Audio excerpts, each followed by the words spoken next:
हाँ तो बच्चों, आइए इस वीडियो में हम लोग 12वीं क्लास में चैप्टर 11 चैप्टर 3 डायमेंशनल ज्योमेट्री में इसमें हम क्या चर्चा करते हैं, किसी रेखा के दिक् कोसाइन और दिक् अनुपात के बारे में बता रहे हैं। और इसके साथ ही आपको एक्सरसाइज 11.1 को भी हम सॉल्व करते हैं इस वीडियो में। तो सबसे पहले हम लोग डिस्कशन करते हैं रेखा के दिक् कोसाइन क्या है और इसके दिक् अनुपात क्या है। बच्चों, पिछले चैप्टर में भी आप दिक् कोसाइन के बारे में थोड़ा बहुत जानकारी लिए हैं। जैसे हम एक्सिस बनाते हैं, एक्स एक्सिस, वाई एक्सिस और जेड एक्सिस।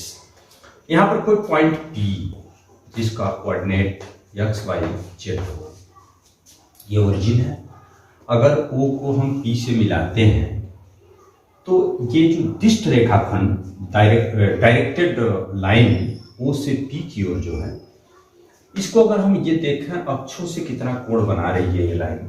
जैसे ये यक्ष अक्ष है कहाँ, ऐसे है, ध्यान दीजिए, ये लाइन ऐसे है।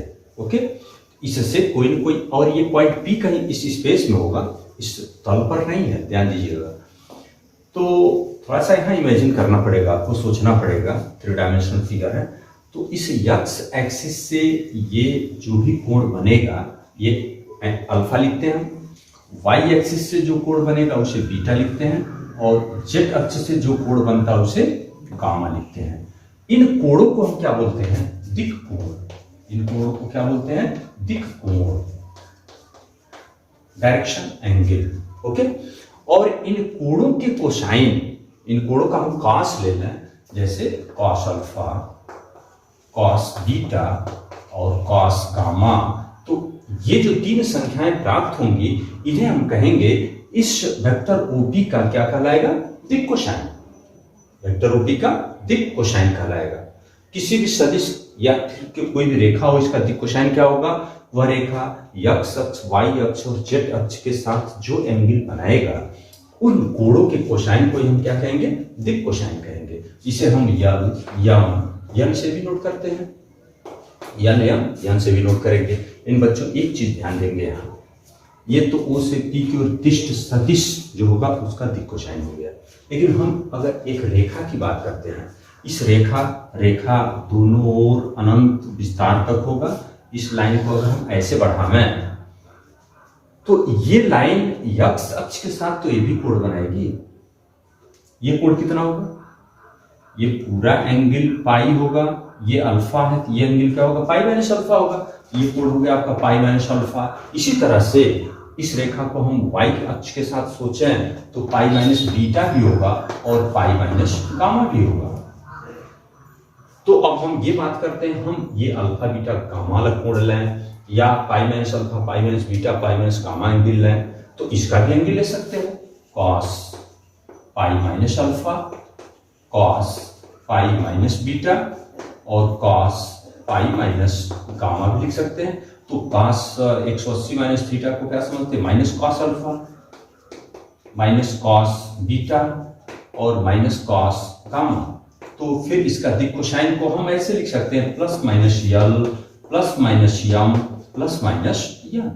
तो किसी रेखा का दिक् कोसाइन हमेशा प्लस माइनस पेयर में होगा, प्लस माइनस यल प्लस माइनस यम प्लस माइनस यन के रूप में होगा। तो किसी भी रेखा का दिक् कोसाइन क्या है आप अच्छी तरह समझ चुके। किसी रेखा का दिक् कोण क्या होगा, वह रेखा अक्षों के साथ जो एंगल बनाती है, उन कोणों को ही क्या बोलेंगे दिक् कोण कहेंगे। तो दिक् कोण, दिक् कोसाइन क्या है। ओके, अब इन 3 संख्याओं के समानुपाती कोई नंबर ढूंढते हैं। समानुपाती नंबर मीन्स, जैसे मान लो आपको 2, 3, 5, इसके समानुपाती कितने नंबर होंगे। जैसे इसका दुगुना कर दो 4, इसका दुगुना 6, इसका दुगुना 10, इसके समानुपाती अंक है। फिर इसके समानुपाती असंख्य नंबर होंगे, ऐसे असंख्य पेयर होंगे जो इसके समानुपाती होंगे। इस दिक्कोज्या के समानुपाती कोई नंबर है तो उसे हम बोलेंगे दिक् अनुपात। क्या होगा, किसी रेखा के दिक् कोसाइन के समानुपाती संख्याओं को क्या बोलते हैं, हम दिक् अनुपात बोलते हैं। अगर इसके दिक् अनुपात ABC हो तो ये कन्फर्म है, l upon A, m upon B, n upon C, ये सब आपस में बराबर होंगे। और ये किसी नंबर K के बराबर या लैम्डा के बराबर हम मान सकते हैं। ओके, तो किसी संख्या किसी रेखा का दिक् कोसाइन जो होगा उसके समानुपाती संख्याओं को हम क्या बोलते हैं, दिक् अनुपात बोलते हैं। तो अभी हम यहाँ पर ये ज्ञात करेंगे कि हमें दिक् अनुपात दिया हो तो दिक् को ज्या कैसे ज्ञात करेंगे, और दिक् को ज्या दिया हो तो दिक् अनुपात तो आप निकाल सकते हैं उसका अनुपात करके। ओके, तो आइए हम ये ज्ञात करते हैं कि हमें दिक् अनुपात पता हो तो दिक् कोसाइन कैसे ज्ञात करते हैं। और बच्चों एक चीज विशेष ध्यान देंगे आप, किसी भी रेखा के दिक् कोज्याओं के वर्गों का योगफल सदैव 1 होता है। ओके, जैसे किसी रेखा का दिक् कोज्या यल यम एन हो तो यल स्क्वायर प्लस यम square plus N square equal हमेशा 1 ही होगा। अभी हम इसी वीडियो में इसको प्रूव भी करते हैं, लेकिन सबसे पहले इसका यूज करके हम ये देखते हैं कि हमें दिक् अनुपात दिया हो तो दिक् कोज्या कैसे ज्ञात करेंगे। तो आइए देखते हैं, जैसे किसी भी सदिश का अगर दिक् कोज्या यल एम एन और दिक् अनुपात ABC हो, इसका रेशियो तो आप लैम्डा लिख चुके, तो दिस इंप्लाइज यहाँ से यल इक्वल ए लैम्डा लिख सकते हैं और यम इक्वल बी लैम्डा लिख सकते हो और यल इक्वल सी लैम्डा, यहाँ से त्रिया गुणा करके लिख सकते हैं। परंतु यहाँ से आप ये देख रहे हैं कि यल स्क्वायर प्लस यम square plus N square equal क्या होता है 1। ये मान रखते हैं अगर a square lambda square b square lambda square plus C square lambda square equal भी 1 होगा। इसमें से लैम्डा स्क्वायर कॉमन ले लें, a square plus B square plus C square equal 1, तो लैम्डा इक्वल 1 अपॉन, इसको इधर करते तो अंडर रूट में आएगा, स्क्वायर में हटा रहे हैं हम, a square plus B square plus C square plus minus होगा। अतः दिक् कोसाइन क्या होगा, दिक् कोसाइन या फिर दिक् कोज्या क्या होगा, दिक् कोसाइन को ध्यान दीजिए, l m n a lambda b lambda c lambda, तो प्लस माइनस ए लैम्डा क्या है 1 अपॉन इतना, तो a upon under root A square plus B square plus C square, फिर प्लस माइनस यहाँ बी लैम्डा है तो बी लैम्डा प्लस माइनस इतना, तो अपॉन अंडर रूट ए square plus B square plus सी स्क्वायर, और ऐसे ही इसको लिख सकते हैं ये सी लैम्डा, तो सी लैम्डा का मान ये रखना है प्लस माइनस, तो plus minus c upon under root ए square plus B square plus सी स्क्वायर। क्या मिला है, हमें ABC पता था ABC, तो अब इसका दिक् कोसाइन निकालना तो उस प्लस माइनस लगा सकते हैं, प्लस माइनस कारण आप समझ सकते हैं यहाँ पर क्यों, ऐसे इधर से भी एंगल माप सकते हैं। तो ए अपॉन अंडर रूट तीनों दिक् अनुपात जो भी 3 अंक होंगे उनके वर्गों का योग, अंडर रूट यहाँ वर्गों का योग यहाँ वर्गों का योग करके ऐसे दिक् कोसाइन को ज्ञात कर सकते हैं। आइए हम थोड़ा सा इसको प्रूफ करते हैं कि यल square plus M square plus N square equal 1 कैसे होगा। तो रेखा के दिक् कोसाइन में संबंध ध्यान दीजिए, X axis Y and Z, suppose that यहाँ कोई points P X Y Z है O, तो इस OP के परिमाण को आप क्या लिखेंगे, मॉड OP को अगर हम R लिखते हैं तो under root X square plus Y square plus Z square, ये लिखना आप जानते हैं चैप्टर 10 में ही। किसी भी पॉइंट का अगर Cartesian coordinate X Y Z दिया हो तो उसका मापांक लिखने का मेथड आपको समझाया गया था। ये एंगल, ये पूरा एंगल कितना है अल्फा, ध्यान दीजिएगा अल्फा। ये इस लाइन पर विचार करें, ये लाइन यहाँ है, हम क्या करते हैं P से एक्स एक्सिस पर एक लंब खींचते हैं, ये P इस तल में नहीं है, ये पॉइंट P कहीं इस तल से बाहर होगा, और ये एक्स अक्ष ऐसे है, एक्स अक्ष ऐसे है, तो P से आप इस पर एक लंब खींच सकते हो ऐसे, तो P से हम सीधे इस पर एक लंब खींचते हैं, ये लंब ये 90 डिग्री है, ध्यान दीजिए ये यहां पर है, तो ये एक संपूर्ण त्रिभुज बन गया। ये लाइन OP अगर एक्स अक्ष के साथ अल्फा कोण बनाती है तो ये एक संपूर्ण त्रिभुज है जिसमें कॉस अल्फा, ये ध्यान दीजिए इसका निर्देशांक एक्स वाई जेड है, तो ये दूरी आपका है x होगा, ये कर्ण होगा, कर्ण R है, तो यहां से आप क्या लिख सकते हैं, कॉस अल्फा बराबर क्या लिखोगे, जैसा लिखते हैं समकोण त्रिभुज में आधार बटे कर्ण, तो आप लिख सकते हो x अपॉन R। ये क्या है, डायरेक्शन कोसाइन, इसे यल नोट करेंगे हम। ओके, हाँ, इसी प्रकार अगर हम बनाते हैं इसे वाई अक्ष के साथ इस पर लंब खींच लें तो वहां से एंगल बना सकते हो और फिगर कंप्लीट करते हैं ऐसे। तो cos बीटा बराबर आएगा y अपॉन r, ये होगा m, और cos गामा को लिखते हैं z अपॉन r, इसको लिख सकते हैं n, क्योंकि cos alpha cos beta cos gamma क्या है, दिक कोसाइन है, उसको हम l m n से भी नोट करते हैं। तो यहाँ से दिस इंप्लाई x इक्वल क्या लिख सकते हो l r, यहाँ से y इक्वल क्या लिखते हैं m r, और यहाँ से z इक्वल क्या लिख सकते हो n r।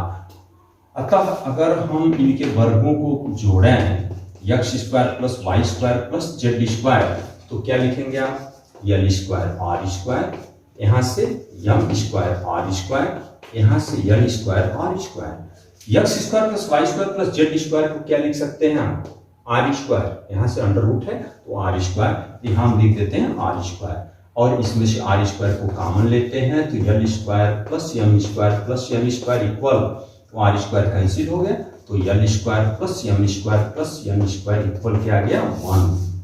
बच्चों किसी भी रेखा के दिक कोसाइन डायरेक्शन कोसाइन के वर्गों का योगफल सदैव 1 होगा।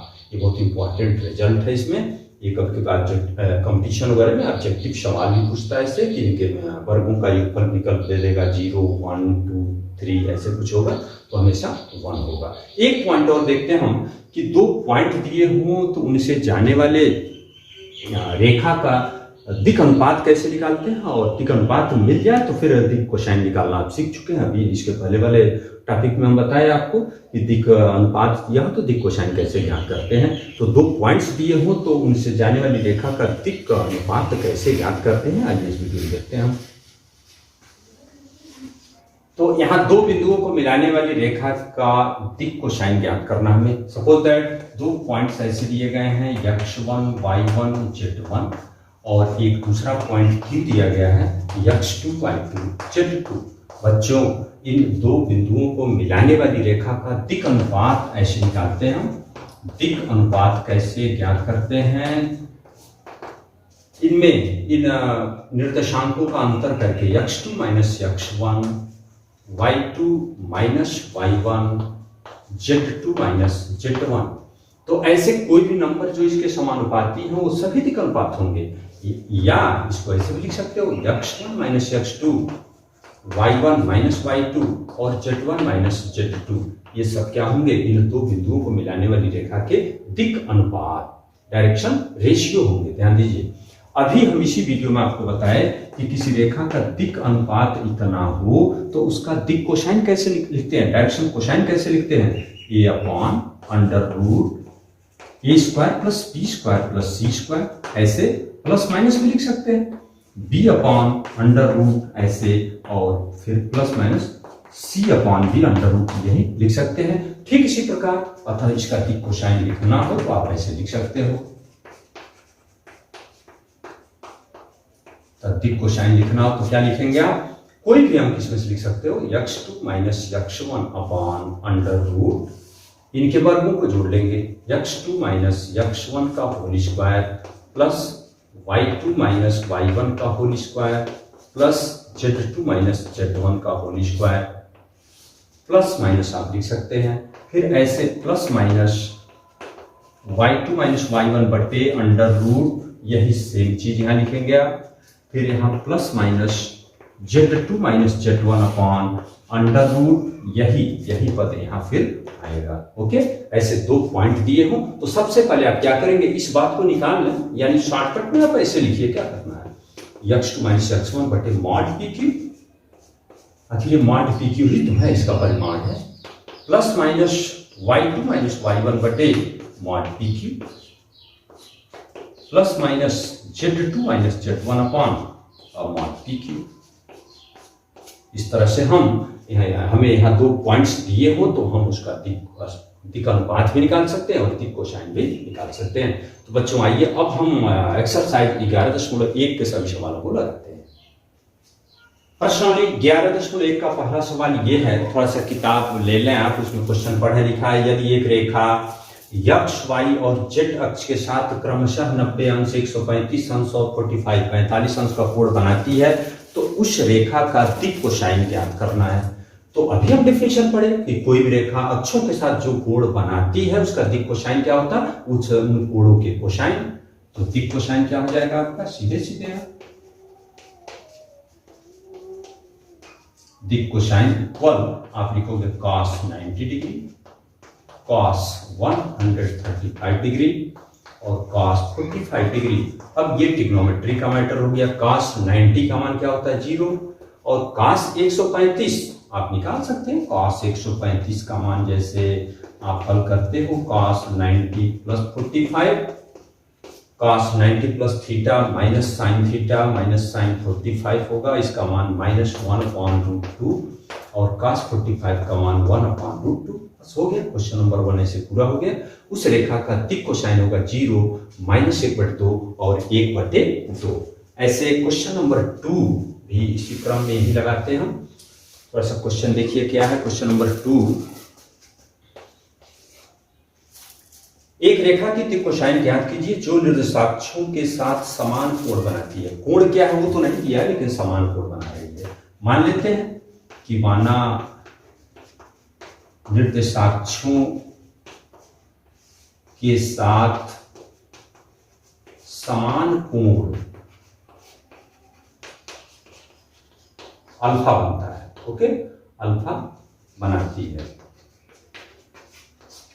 कोई भी लाइन जो अक्षों से समान कोण बनाएगी तो पक्का है कि उसका दिक् कोसाइन भी आपस में क्या होगा, बराबर, क्योंकि cos alpha cos alpha cos alpha. इसलिए दिक् कोसाइन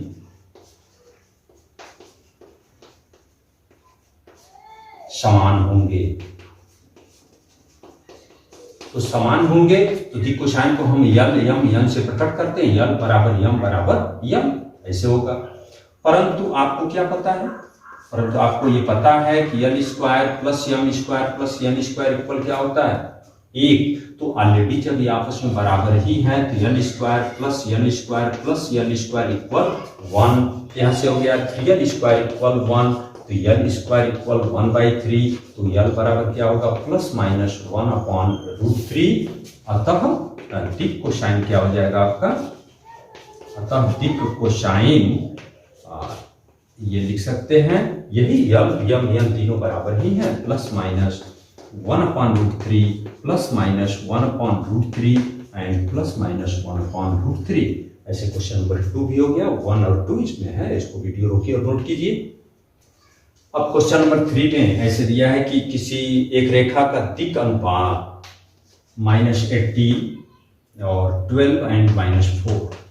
इस रेखा का दिक् अनुपात दिया है तो आपको दिक् कोसाइन पूछा गया है। बच्चों, अभी हम इसी वीडियो में बताया आपको कि किसी रेखा के दिक् अनुपात दिए गए हैं तो उनका दिक् कोसाइन कैसे लिखते हो कि a/√t² + b² + c², ऐसे b/ यही और c/ भी यही अंडर लिखते हैं। तो ये ABC दिए गए हैं, तो सबसे पहले आप क्या करें, अंडर इसको ज्ञात कर लो। -18 का होल स्क्वायर प्लस 12 का होल स्क्वायर प्लस -4 का होल स्क्वायर, इसको पहले ज्ञात करते हैं। तो 18 का वर्ग 324 होता है, इसका 144 और इसका होगा 16।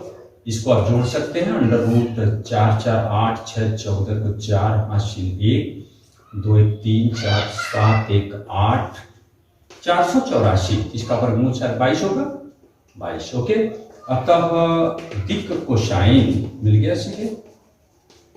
दिक् कोसाइन क्या होगा, -18/22 12/22 और -4/22। ये 2 से कटता है, काट सकते हैं। 2 9 18 11 हो गया, 2 6 12 और 2 दूनी 4 ऐसे। तो इस तरह से उस रेखा का जिसका दिक् अनुपात इतना हो तो उसका दिक् कोसाइन होगा ये। आपको इसको नोट कीजिए। क्वेश्चन नंबर 4 में आपको ये दिखाना है कि 3 पॉइंट्स दिए गए हैं ABC, जिनके निर्देशांक आपके सामने है। आपको प्रूव करना है ये तीनों बिंदु संरेख हैं। बच्चों, क्या हम दिखा दें संरेख हो जाए? जैसे देखिए, ध्यान दीजिए, पॉइंट A यहाँ पर हो, B यहाँ पर है और C यहाँ पर है। अगर AB से जाने वाली रेखा, A और B से जाने वाली रेखा का हम दिक् अनुपात निकालना है। ये आपको पहले ध्यान दीजिएगा, 2 रेखाएं अगर पैरेलल हैं तो इनके दिक् अनुपात आपस में बराबर होते हैं, इसमें कोई डाउट नहीं होना चाहिए। अगर हम AB का दिक् अनुपात निकालते हैं और फिर दूसरी रेखा बीसी का दिक् अनुपात निकालते हैं।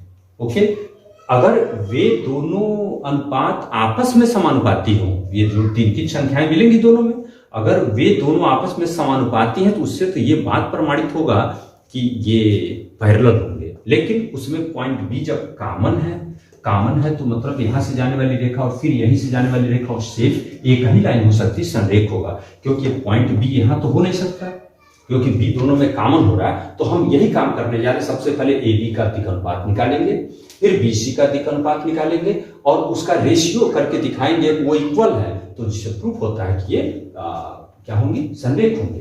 तो हम क्या करते हैं, ए बी का दिक् अनुपात निकाल रहे हैं। ए बी का दिक् अनुपात जैसे आपको बताया गया था x2 - x1, तो -1 - 2, फिर -2 - 3, फिर 1 - 4, इसको आप कैलकुलेट करके रखें, -3 -5 एंड -3। फिर BC का दिक् अनुपात, BC का दिक् अनुपात, ओके, BC का दिक् अनुपात क्या होगा, 5 - -1 तो 5 + 1 हो जाएगा, 8 + 2 हो जाएगा, यहां देख सकते हैं 7 + 1 होगा, 7 - 1 होगा, 5 + 1 क्या होगा 6, 8 + 2 10 और यहां होगा 8। अब हम देखते हैं इसका रेशियो करके क्या इक्वल हैं। आप देख सकते हैं कि चूंकि -3/6 -5/10 और -3/8 ये 6 होगा ना, 6 7 - 1 6, तो यहाँ 6, तो ये सब आपस में बराबर है क्या, 3 दूनी 6, 5 दूनी 10, 3/2, ये भी 3 दूनी 6, 1/2 सब आ रहा है, तो ये सब इक्वल हैं। और ये भी है बी चूंकि कॉमन है दोनों में, अतः आप बोल सकते हैं अतः ए बी सी क्या होंगे, संरेख होंगे। ए बी सी क्या होंगे, संरेख होंगे। यही आपको प्रूव करना था कि दिए गए बिंदु संरेख है, इसे प्रूव करना है, नोट कीजिए। अब लास्ट क्वेश्चन में ऐसे दिया, एक त्रिभुज दिया गया जिसके तीनों शीर्ष ये दिए गए हैं, तो आपसे कहा गया कि इनके भुजाओं के दिक् कोसाइन ज्ञात करना है। ओके, तो ए बी, तो सबसे पहले ए बी का अगर दिक् कोसाइन चाहिए तो बच्चों हम ए बी का दिक् अनुपात ही निकाल लें, कोई दिक्कत नहीं। ए बी का दिक् अनुपात निकाल लो,